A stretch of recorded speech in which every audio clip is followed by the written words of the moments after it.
The Lion, the Witch, and the Wardrobe by C.S. Lewis. Chapter 3. Edmund and the Wardrobe. Lucy ran out of the empty room and into the passage and found the other three. "It's all right," she repeated. "I've come back." "What on earth are you talking about, Lucy?" asked Susan. "Why," said Lucy in amazement, "haven't you all been wondering where I was?" "Ah, so you've been hiding, have you?" said Peter. "Poor old Lou, hiding and nobody noticed. You'll have to hide longer than that if you want people to start looking for you." "But I've been away for hours and hours," said Lucy. The others all stared at one another. "Batty," said Edmund, tapping his head. "Quite batty." "What do you mean, Lou?" asked Peter. "What I said," answered Lucy. "It was just after breakfast when I went into the wardrobe, and I've been away for hours and hours, and had tea, and all sorts of things have happened." "Don't be silly, Lucy," said Susan. "We've only just come out of that room a moment ago, and you were there then."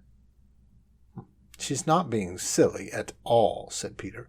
"She's just making up a story for fun. Aren't you, Lou? And why shouldn't she?"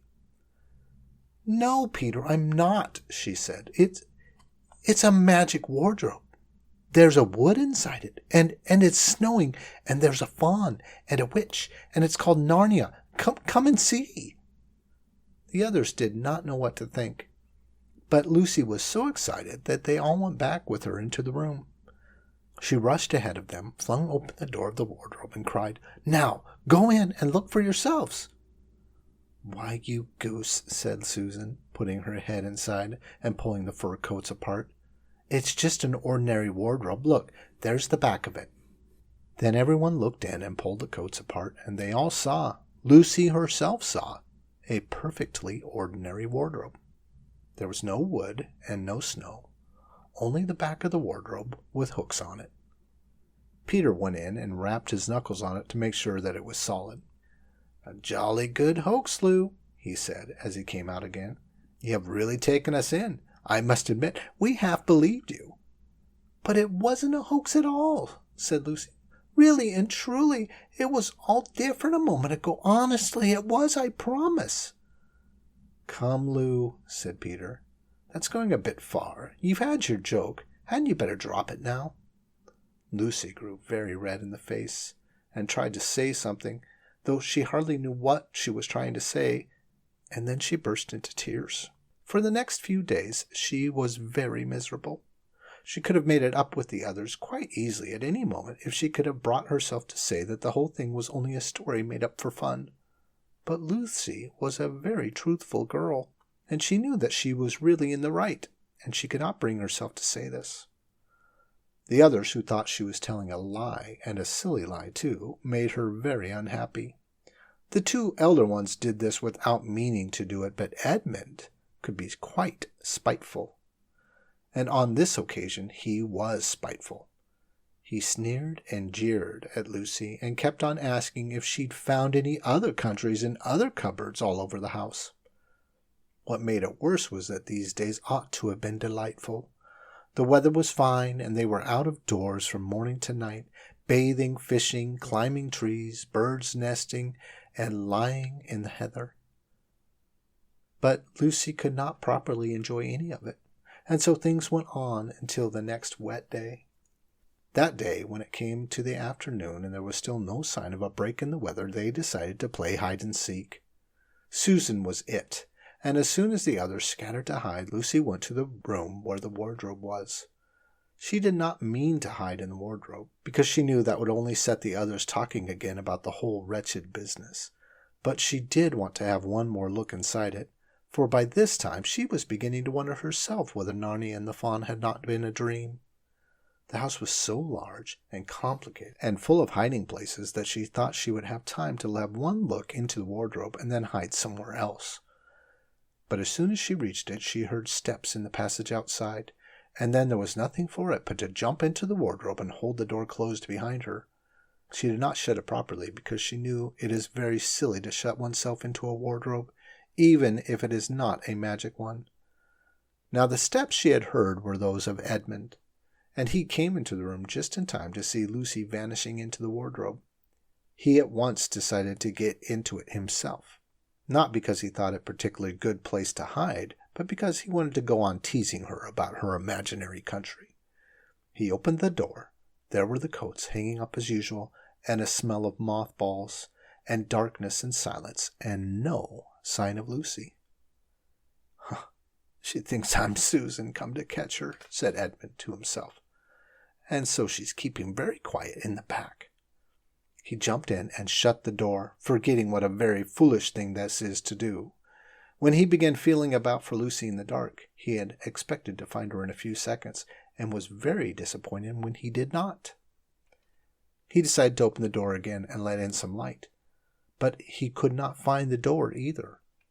He didn't like this at all, and began groping wildly in every direction. He even shouted out, "Lucy! Lou! Where are you? I know you're here." There was no answer, and Edmund noticed that his own voice had a curious sound. Not the sound you expect in a cupboard, but a kind of an open-air sound. He also noticed he was unexpectedly cold. And then he saw a light. "Oh, thank goodness," said Edmund. "The door must have swung open of its own accord." He forgot all about Lucy and went towards the light, which he thought was the open door to the wardrobe.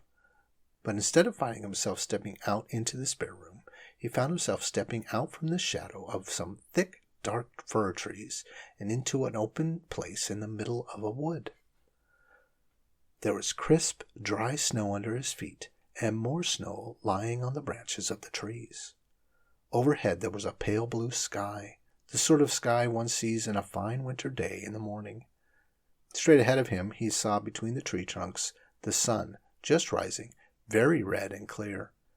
Everything was perfectly still, as if he were the only living creature in that country. There was not even a robin or a squirrel among the trees, and the wood stretched as far as he could see in every direction. He shivered. He now remembered that he had been looking for Lucy, and also how unpleasant he had been to her about her imaginary country, which now turned out not to have been imaginary at all. He thought that she must be somewhere quite close, and so he shouted, "Lucy! Lucy! I'm here too! Edmund!" There was no answer. "She's angry about all the things I've been saying lately," thought Edmund. And though he did not like to admit that he had been wrong, he also did not much like being alone in this strange, cold, quiet place. So he shouted again, "I say, Lou, I'm sorry I didn't believe you. I see now you were right all along. Do come out. Make it Pax." Still there was no answer. "Just like a girl," said Edmund to himself, "sulking somewhere and won't accept an apology." He looked round him again and decided he did not much like this place, and had almost made up his mind to go home when he heard, very far off in the wood, a sound of bells. He listened, and the sound came nearer and nearer, and at last there swept into sight a sledge drawn by 2 reindeer. The reindeer were about the size of Shetland ponies, and their hair was so white that even the snow hardly looked white compared with them. Their branching horns were gilded and shone like something on fire when the sunrise caught them. Their harness was of scarlet leather and covered with bells. On the sledge, driving the reindeer, sat a fat dwarf who would have been about 3 feet high if he had been standing. He was dressed in polar bear's fur, and on his head he wore a red hood with a long gold tassel hanging down from its point. His huge beard covered his knees and served him instead of a rug. But behind him, on a much higher seat in the middle of the sledge, sat a very different person. A great lady, taller than any woman that Edmund had ever seen.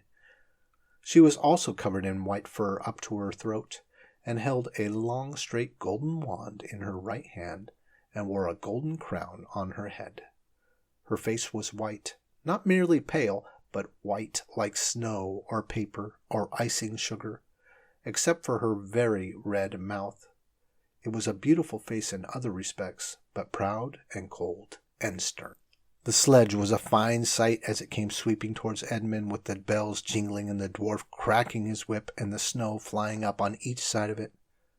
"Stop!" said the lady, and the dwarf pulled the reindeer up so sharply that they almost sat down. Then they recovered themselves and stood champing their bits and blowing. In the frosty air, the breath coming out of their nostrils looked like smoke. "And what, pray, are you?" said the lady, looking hard at Edmund. My name's Edmund," said Edmund, rather awkwardly. He did not like the way she looked at him. The lady frowned. "Is that how you address a queen?" she asked, looking sterner than ever. I beg your pardon, your majesty. I didn't know," said Edmund. "Not know the Queen of Narnia?" cried she. "Ha! You shall know us better hereafter. But I repeat, what are you?" "Please, your majesty," said Edmund, I don't know what you mean. I'm at school. At least I was. It's the holidays now." And that is the end of Chapter 3. Thanks so much for joining me tonight. If you'd like to hear Chapter 4, go ahead and check my playlist. If you'd like to be notified when Chapter 4 comes out, be sure to subscribe to my channel and hit the like button if you're enjoying the story. Until next time, good night.